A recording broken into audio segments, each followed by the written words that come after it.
రండి. అత్తయ్య, నేను చెప్పలేదు పూర్ణిమ గారని. తెలుసమ్మా, అబ్బాయి చెప్పాడు. చైతన్య లేడా? బయటకు వెళ్ళాడమ్మా, ఇప్పుడు వచ్చేస్తాడుగా. అక్క, I wish happy birthday. Thank you. అక్క, నీ గాలిపటం చేయను వచ్చా? ఓ, బ్రహ్మాండంగా చేస్తాను. అయితే మా డాడీకి లెటర్ రాయాలక్క. గాలిపటం మీద అత్తనే అందుతుందట. మరెంతో అక్క, పొడుగాటి గాలిపటం చేస్తావా అక్క? ఓ, కూర్చో. ఎంత పొడుగు? నా అంత పొడుగు సరిపోతుందా? నువ్వు పొడుగా, పొట్టి పొడంకాయ.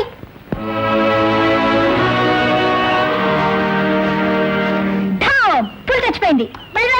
బలే అక్క, ఇదంతా షూట్ చేస్తే రిజ్యూల్ పుల్ కూడా చచ్చిపోతుందా? ఒకసారి ట్రై చేస్తేనే కానీ చెప్పలేం. ఆ సరేగా నాని, నీకు ఆకలి కావట్లా? అవుతుందని అంకుల్ దాన్ని అన్నం పెడతారా వీళ్ళు? నువ్వు ఇంట్లోకి వెళ్ళు, నేను అన్నయ్య తీసుకొస్తాను. ఒక్కదాన్వా? భయం లేదు? ఎందుకు? గన్నుందిగా, నువ్వు వెళ్ళు. ఎవరితో చెప్పకు. అలాగే. వెళ్ళు. బ్రదర్ సోదరా, వచ్చుచున్నాను, కాచుకొనుము.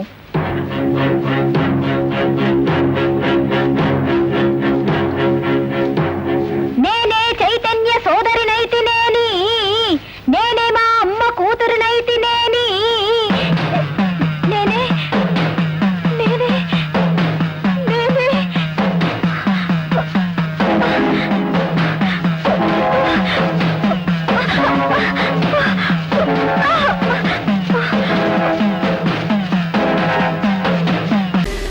ఎవడ్రా కబాలి?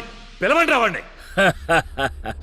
తెలుగు చిత్రాల్లో ఇక్కడ ఘాటు పెట్టుకుని మీసాలు మీద తిప్పుకొని లొంగి కట్టుకుని పాత విలను ఏ కబాలి అని పిలవగానే ఒంగుని వినయంగా ఎస్ బాస్ అని నిలబడతాడే ఆ కబాలి అనుకున్నారా?